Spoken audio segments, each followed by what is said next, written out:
And representatives from Caretech Human, are they with us? Welcome to the stage, please, Caretech Human.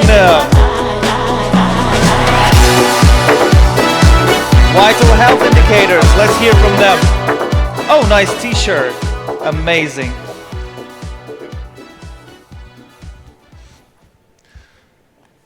Hi guys, today I would like to present you the automated solution for daily health checks.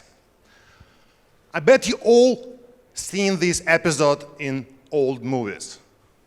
Early 20s, Ford Model T, the young couple is going somewhere on vacation, but suddenly something went wrong and eventually a boy occurred under the car.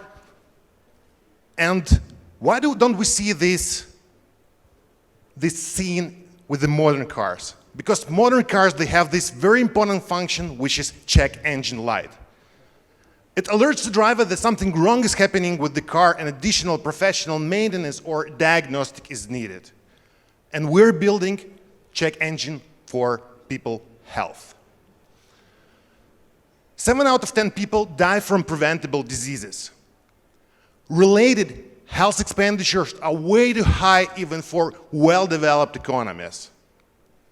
And the main problem is people skip health checks. Currently available problem solvers, which are laboratory tests, test strips, home point-of-care diagnostic solution, and toilet integrated solution, they're either time-consuming or expensive or require human initiation habit. That is why we're developing fully automated solution which doesn't require any human initiation, which can detect multiple diseases at a very low cost.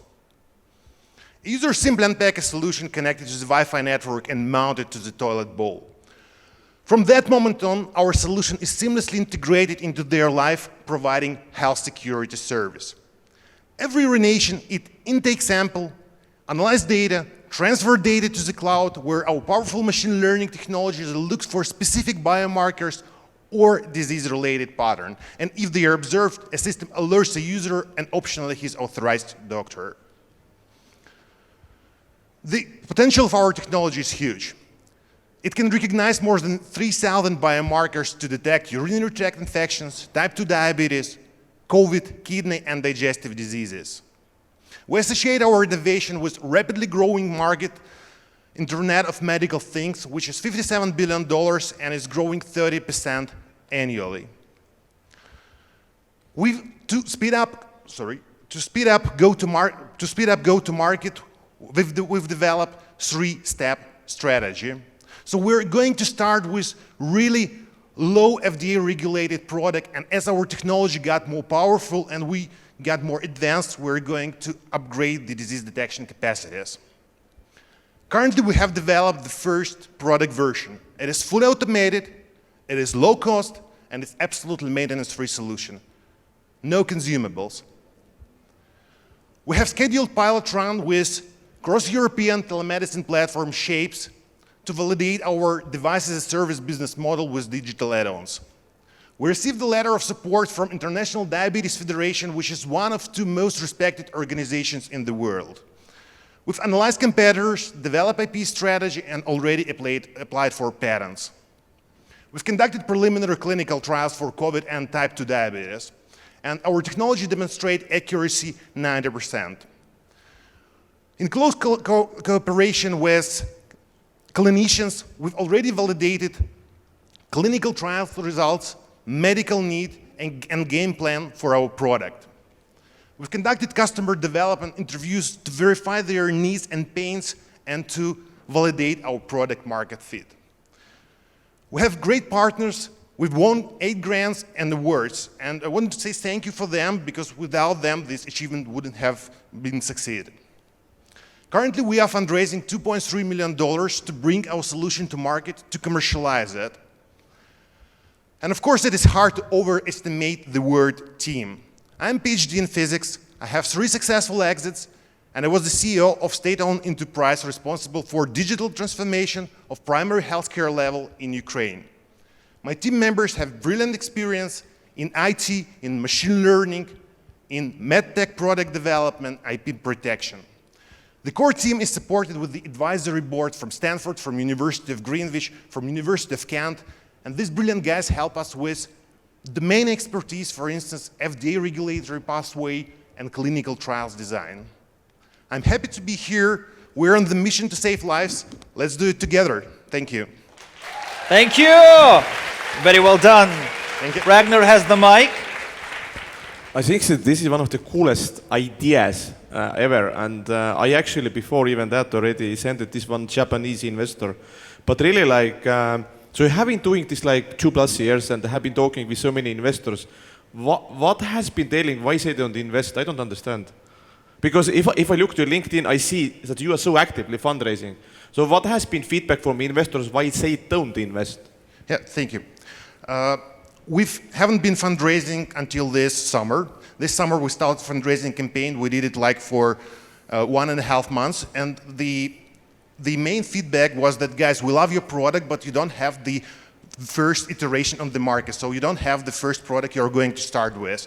So we iterated, we worked with EO and other advisors, and now we have the first product and the second one that we're going to launch. And now we're going to relaunch our fundraising campaign starting from Tuesday. But maybe you should go and grab smaller amounts, and beside of 2.3, maybe 500,000, and then go, or haven't you thought about that? So we don't want to be diluted, you know, so there is the hard tech innovation we're developing require investment. That is why we don't want to go down round or have 2 seed rounds, something like this. Have you tried to apply Y Combinator? Yeah, we've sent application. Okay. Thank you. Alexandra. Thank you for the idea.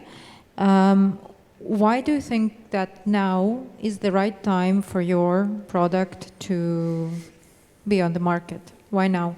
Yeah, great question. The first one is market need. There are all diseases that I've mentioned are progressing hard. That's the first point. The second point, that the idea of toilet integrated solution is not new, but now it's a good time because there are a lot of competitors that are starting on the R&D stage who are starting to develop and warm the market. And third thing, that the technology that we're using wasn't here 2 years before. Sensors that we're using was not stable at the real environment conditions. Now they are stable. So three things. Why now? Yeah, I think it's the right time. You know, if it costs under $200, I'll buy it for sure, if it works. So that's basically my question. Can you clarify how does it work without consumables, and how long can this device work? And what can you do if there are multiple people using the same toilet? Yeah, so the first thing, the technology we're using is similar to our real nose. So we have sensors, we have neural network that transfers signal to the brain, and brain is comparing new signal with the one that it has in the memory. So the technology we're using is called artificial nose or e-nose. We have sensors which produce signal. The signal is transferred to the cloud, where we have a machine learning technology to extract information. So that's basically about technology. And sorry, the second part of your question. How long will the device work before you need to change it? And that's the second part, and the third part was how it works for many people in the room. Yeah, so we've tested it during 5,000 measurements, and no service needed. It's equal to 3 years, but we are going to improve. We know how to improve it.